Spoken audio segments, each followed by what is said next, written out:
Are they gonna make any more Skywalker Saga films? I don't know. There's rumors always floating around because it is the internet after all. I have reason to believe that they will make more Skywalker Saga films, and I hope they do. It's not even just about what I didn't like. It's that I feel like there are stories that are just half-finished ideas. If they do make more Skywalker Saga films, or if they make some kind of main story that is directly connected to the Skywalker Saga, it's not really considered a spin-off, I think I know who ought to take up the reins after John Williams. Okay, so I've been following this guy since I was like 15 years old.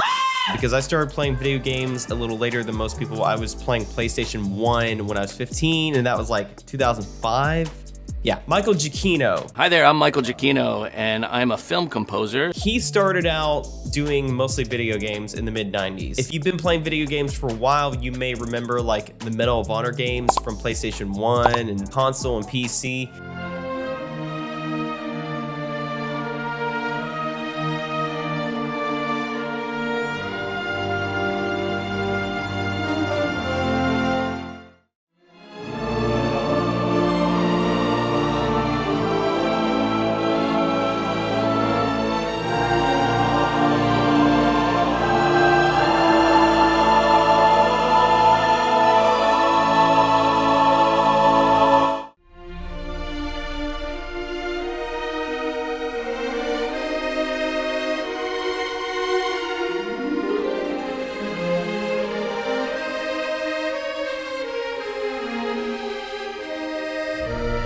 The music in those games really helps sell the experience. And I remember even playing on a PlayStation 1, the immersion of the time is just incredible because you have enemies that they're pretty intelligent for their time. I mean, they would actually like use cover and throw grenades back at you and try to flush you out. But the music is what always kind of set the stage for the mission. It always set the tone. Sometimes it would be this very sweeping piece of music that was exciting and adventurous and kind of that courageous military sound you hear in movies sometimes. Other times it would evoke a sense of dread. Because that's kind of the premise of Medal of Honor, is that you play pretty much as a solo, soldier behind the scenes. And so as, how do you say his name? Giacchino. Thank you. Giacchino. Oh my goodness. Okay, you would think I would learn his name, right? Giacchino. Okay, so his career has continued since his Medal of Honor days. He's gotten into much bigger projects. He took on the TV show Alias, which you may have seen with Jennifer Garner back in the day. That had a lot of very strong mixtures of techno, modern sounds with some orchestral pieces.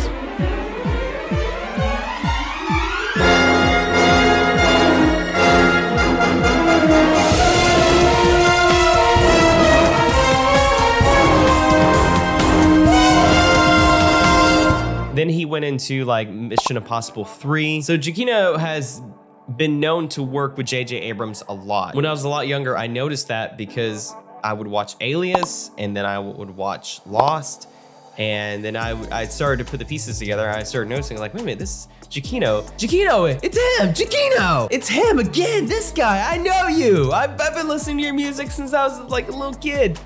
Well, a teenager. And he's gotten into some of the biggest franchises, and then he's done, of course, a lot of J.J. Abrams projects. He did Super 8. He also actually did the 4th Mission Impossible music. I forgot about that. He did music for Fringe, Dawn of the Planet of the Apes, War of the Planet of the Apes. You may have seen Inside Out, the animated movie. Love the music to that. Utopia, Ratatouille. A lot of animated films. Doctor Strange. Oh gosh. Jurassic World. Bad Times at El Royale. That's a very underrated soundtrack, by the way. The Spider-Man films of recent, he's done those. He's also doing the next Jurassic World. He's doing the next Spider-Man.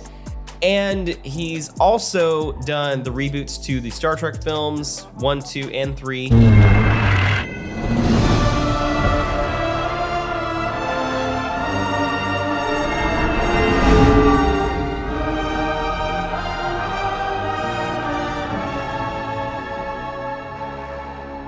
Chino has this ability to create very memorable tracks that evoke a lot of strong emotions and like really tug at your heartstrings.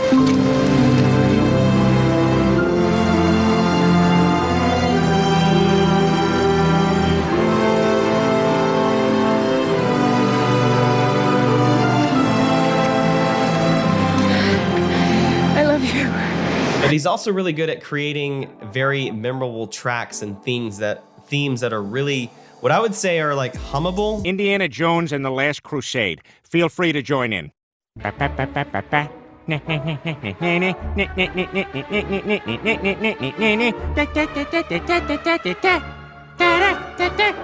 Like when I think of Star Wars, I can think of iconic scenes and moments because of the music, or like I'm always like, I can think Yoda's theme. Those tracks are very easy to recognize because it has a very strong melody to it. You can listen to it over and over again and it's just enjoyable because it's exciting, and it's not so non-linear that you can't follow it and remember it. There's some pieces of music sometimes, and Williams actually does this sometimes, I've noticed, is that his music can be a little too chaotic and like go all over the place. Or not, I wouldn't say chaotic, but like it doesn't have a discernible theme in there that I can like really listen to. He's not always perfect, but Giacchino has done a really good job of creating themes that really stick in your mind and also help sell you on the emotional experience of whatever it is you're watching. Whether it's a movie or a TV show or a game, the immersion of that experience is just really amplified by his music. The reason why I think Giacchino is the best pick for this job. Now, I'm not saying there aren't other composers that could do it, and it's not a slight to them at all, because some of my favorite composers, but it's not really even a question about talent, because it's more about who already embodies, to me, the spirit of John Williams and Star Wars, and can carry that legacy and run with it. To me, Giacchino's he's already doing the job, basically, because he's already taken over for John Williams for Jurassic Park. When Dominion releases, he'll have done all 3 of the new films. He's doing some very big films, and he did a little film called Rogue One, a Star Wars story, or Star Wars story, Rogue One, whatever. It's a Star Wars movie, Rogue One. He did the music for that. And little piece of trivia, I believe he only had like a month to do it, because the post-production, just that movie had some very serious production problems.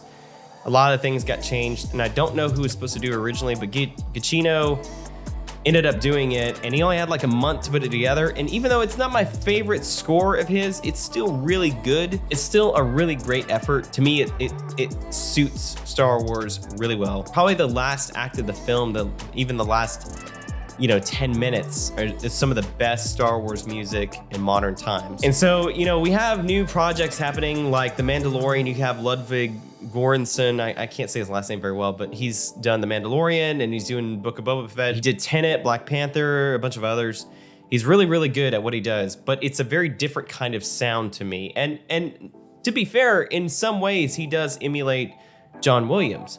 But as far as capturing the spirit and the classical sound and the memorability of these hummable tunes and these really iconic moments of music that you can just remember and play over and over again in your head, I think Giacchino has got what it takes and has already delivered that and is already doing that, because what he's added to things like Jurassic World and Star Trek is just so good and so creative. Like I said, this is kind of a random topic in some sense, because we don't really know if Star Wars is going to continue with the Skywalker saga. I feel like it would be absurd not to do it, especially because I think Disney knows they made a few mistakes.